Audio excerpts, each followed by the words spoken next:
Rarest Ford muscle car produced in the 70s. Ford produced some true unicorn muscle cars during the 1970s, but this one is by far the rarest. The most influential muscle car era in the history of the automotive subclass is arguably the 1960s, with vehicles such as the 1964 Pontiac GTO and Chevrolet Chevelle SS 454 thrilling drivers and observers alike. Their huge V8s continued to get bigger and more powerful as the decade progressed, though things eventually started to go downhill as the 1970s rolled around. Tightening U.S. vehicle emissions regulations and heightening insurance and fuel costs meant the muscle glory days were numbered, though this didn't stop Ford from producing some very special vehicles. Hot Cars decided to take a look back through history and find the rarest Ford muscle cars built during the 1970s, based purely on production numbers. 1. Only 3 1970 Ford Torino King Cobras were ever made. 1970 Ford Torino King Cobra specs. Engine: 429 CV8. Power: 370 HP. Torque: 450 lb-ft. Production numbers: 3 units. The prize for the rarest muscle car to come out of Ford's doors during the 1970s goes to a car right from the start of the decade. The Ford Torino King Cobra was a vehicle built specifically to take on Mopar in NASCAR, though just 3 were ever produced before the program was cancelled. The two Marcus were locked in a battle to exceed 200 miles per hour on superspeedway oval tracks like Daytona and Talladega. Ford had won the war in 1969 with its sleek and valuable Torino Talladega model, though Mopar looked set to rip away Ford's crown the following year with its Superbird creation. Ford looks to Plymouth for inspiration. Best known for its huge rear wing, the Superbird was able to reach 200 miles per hour on the superspeedways, leaving Ford scratching its head on how to prevent its fierce rival from running away with the title. Following in Mopar's tracks, Ford tasked its lead race engineers with finding a way to make the Torino more aerodynamic. Their jobs were made more difficult by the inefficient design of the 1970 Torino, primarily due to its wide front grille. Each manufacturer had to build one road car for every 2 dealerships it had across the US, so they couldn't just build a track-only special. With Plymouth implementing the ultra-slippery nose cone from its racer onto the Superbird road car, Ford needed to find a way to make the Torino superior in this area. According to Mecum Auctions, Larry Shinoda, Ford's special design boss at the time, wanted to shape the nose of the Torino like the GT40 that had carried the brand to victory at the 24 Hours of Le Mans between 1966 and '69. The new nose, which lengthened the Torino by around 6 inches, was swiftly developed and fitted to the car for testing. The rocker panels were also rolled to allow the NASCAR version of the Torino to be lowered by another inch compared to the road-going example, allowing it to cut through the air even more cleanly. The Ford Torino King Cobra had serious stability problems. While the new Torino, christened the King Cobra, certainly looked the part with its smooth nose, it had some serious issues when in motion. It lacked nothing in terms of power, with its 429C Cobra Jet V8 producing 370 horsepower, which was enough to hit its speed target. However, the test drivers tasked with shaking down the Torino King Cobra reported that the front end was incredibly light at high speed, as a result of too much lift. A similar problem had afflicted the legendary GT40 racer several years earlier, though on the Torino it was due to too much pressure on the rear. The new nose created around 200 pounds of downforce, though air found its way to the concave rear light assembly and created tremendous rear-end downforce. This overcame the extra front-end downforce, meaning the nose lifted at speed. While design changes could have cured the problem, this was never done as the project was cancelled soon after. While a definitive reason for the Torino King Cobra being mothballed has never been released, one of the more accepted explanations was that Ford cut funding to its racing arm by a significant margin. NASCAR boss Jim France also reportedly raised the minimum vehicle homologation rule to 3,000, making the project even more costly to implement. Whatever the true reason for its demise, just 3 prototypes of the King Cobra were ever made. While 2 featured the 429C Cobra jet power plants, the third car was treated to a 429C Boss engine that was featured in the 1969 Ford Mustang Boss 429. All 3 of these rare Torinos eventually found themselves in private hands, allowing them to live on even if they weren't able to live up to their original promise. The Torino Twister is the rarest Ford production muscle car of the 1970s.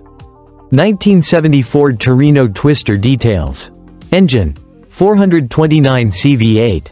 Power: 260 to 270 HP. Torque: 450 lb-ft.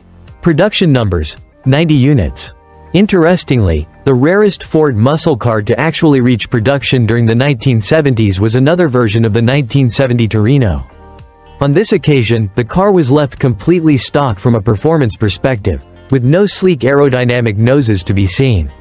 The Torino Twister Special was essentially created as a limited-run exhibition car sold exclusively by Ford dealers around the Kansas City area. In a similar vein to cereal makers offering time-limited toys to help move product, Ford did the same with its muscle cars. The brand had already done something similar with the Mustang California and High Country models, which were built exclusively for the California and Colorado markets, respectively. What made the Torino Twister unique? The Torino Twister was Kansas's special version, with just 90 cars made during the 1970 model year.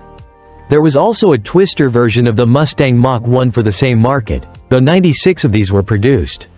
Every Torino Twister was shipped with either the 360 horsepower 429C Cobra or 370 horsepower Cobra Jet V8s, the latter making more grunt courtesy of a large hood scoop that increased airflow to the mighty power plant.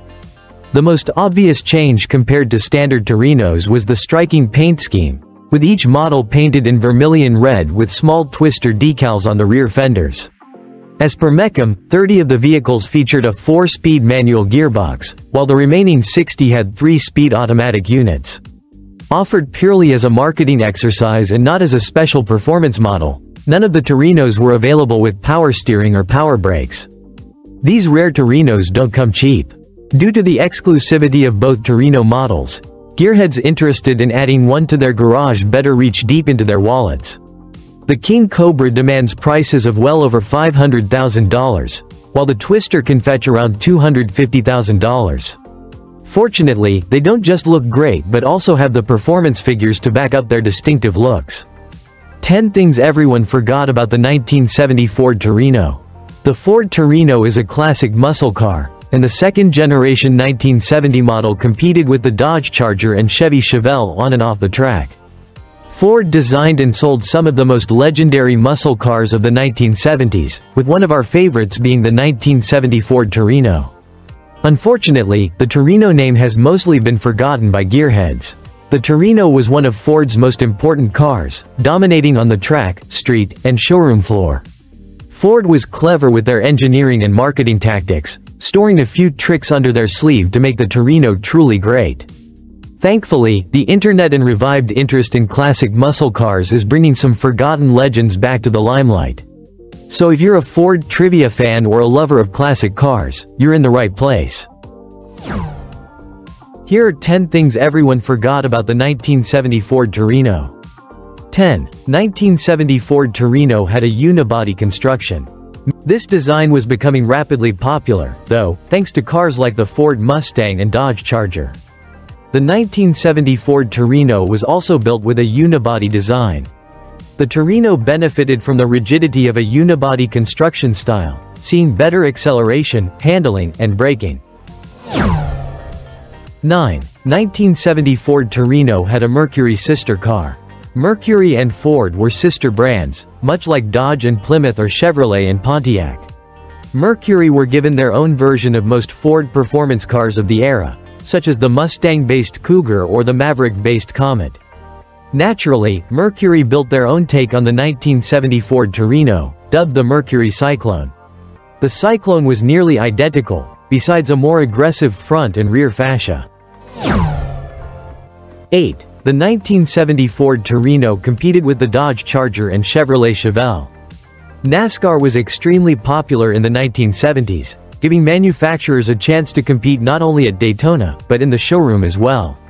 So, what was the Torino facing against at the super speedways and on the showroom floor? The iconic Dodge Charger and the venerable Chevrolet Chevelle were direct competitors in the segment, and fierce rivals on the track. The Charger took the edge on the track, but Ford dominated on the sales floor, selling over 230,000 units. 7. 1970 Ford Torino was the second generation. 7. 1970 Ford Torino was the second generation. The Torino was first launched in 1968, and was heavily based off the popular Ford Fairlane. Buyers loved it, but Ford decided to make some changes for the 1970 model year, and started with a clean slate.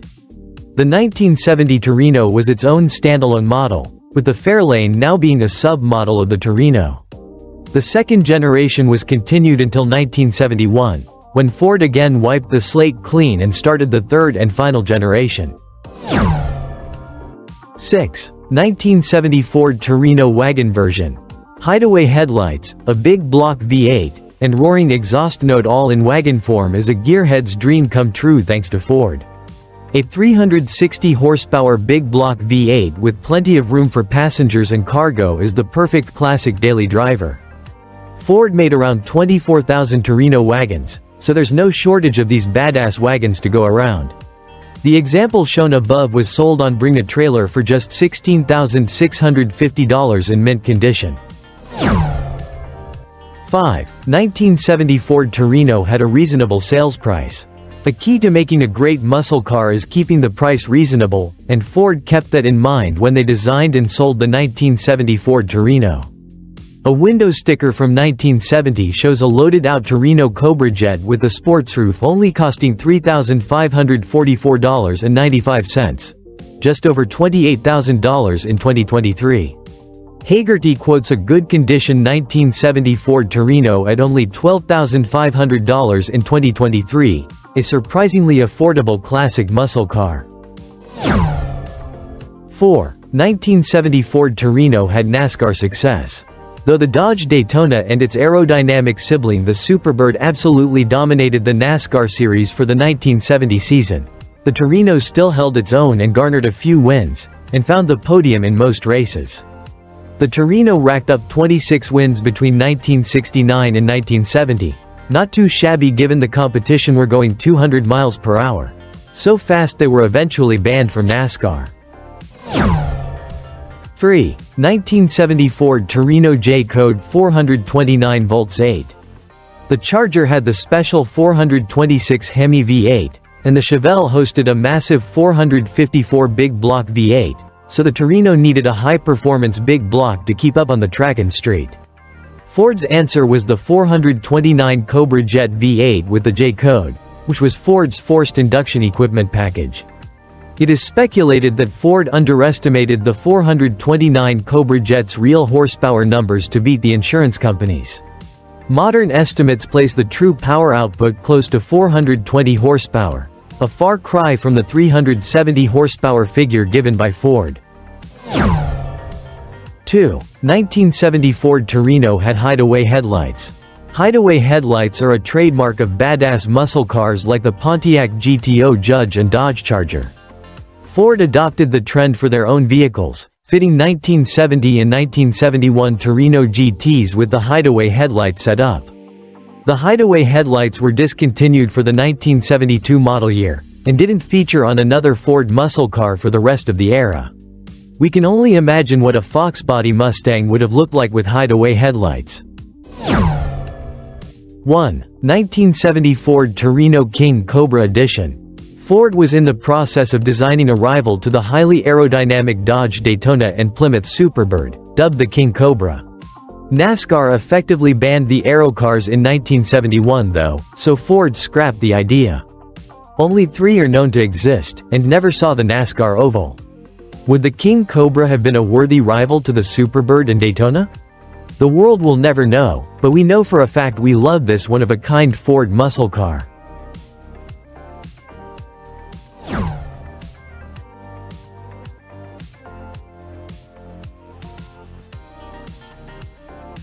One of the world's most expensive 1970 Ford Torinos crossed the auction last weekend at Meekham's Kissimmee, Florida, auction for $525,000.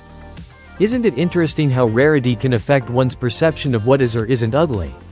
Frankly, if it wasn't so darn rare, we'd say the 1970 Ford Torino King Cobra going across the block at Meekham Kissimmee, Florida auction January 21, 2016 has a face like Frankenstein, but somehow, no.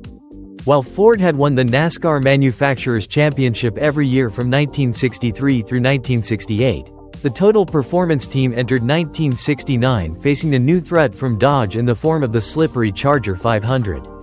Ford racing director Jacques Passino had tricked new machines of his own in the form of the long-nosed Torino Talladega and its Mercury Spoiler 2 counterpart, and a stable of drivers that included David Pearson, Richard Petty, Cale Yarborough, and Leroy Yarborough. When the Charger 500 proved inadequate, Dodge responded with the aerodynamic Daytona, but it was not enough to defeat the equally slick Talladega, and Ford locked up the championship for the seventh consecutive time in 1969.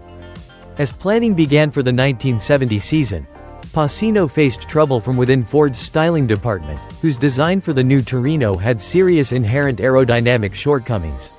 Specifically, the new deep-set front grille would trap air like a parachute, and while the windshield's new laid-back profile was an improvement, air flowing over the roof created lift at the back as it passed the new concave rear window. Like practically everyone else in the world, Passino knew of Plymouth's plans to adapt the Daytona's knife-edged nose and towering rear wing to its Roadrunner, and to face the double threat presented by Chrysler's Winged Warriors. He instructed Ford's Special Design Center director Larry Shinoda to devise a homologation special aero treatment for the 1970 Torino. Passino's idea was to reshape the Torino's nose along the lines of the Le Mans-winning GT40. With that in mind, Shinoda and special vehicles engineering designers Chuck Mountain and Ed Hall got to work penning a new front clip that, like the Talladega, could be grafted onto the stock Torino body. The new nose arced steeply from the windshield down to a slim chromed bumper that would be mere inches above the ground in lowered NASCAR configuration, and extended the Torino's length by more than half a foot, promising to cut through the air with ease. The only other modification under consideration was to roll the rocker panels, as had been done to the production Talladega and Spoiler 2, to allow NASCAR chassis builders to legally lower the cars 1 inch over the frame for a lower profile. As Shinoda and his team refined the details of the new nose, a small number of fiberglass copies were sent to Ford's NASCAR teams for real-world testing, which soon exposed the concept's basic flaw: lack of aerodynamic balance. The new nose planted the front of the King Cobra to the pavement with some 200 pounds of downforce, but that very effect exacerbated the vacuum created by the concave backlight, causing dangerously destabilizing lift at the rear. Cale Yarborough apparently encountered the phenomenon during testing in a Boss 429-powered Torino, experiencing unpredictable handling in the corners and spinning the rear tires along the full length of the straights. Countering the problem would take either an illegally high rear spoiler or a Daytona-type wing, but even as Shinoda et al. Were considering solutions, other forces were at work that would sink the King Cobra for good. Does its front end look like a Jensen Healey to you?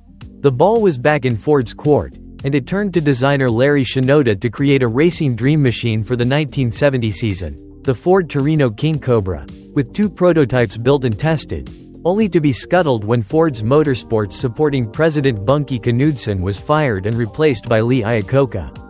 Pick of the day is one of those 2 1970 Ford Torino King Cobra prototypes, which is being offered for sale by a classic car dealership and restoration specialist located in the heart of NASCAR country, in Charlotte, North Carolina. According to the dealership, the prototypes were being used as gopher cars at Ford's Dearborn, Michigan headquarters when NASCAR team owner Bud Moore spotted them while picking up the Mustangs his Trans Am team would be racing in 1971.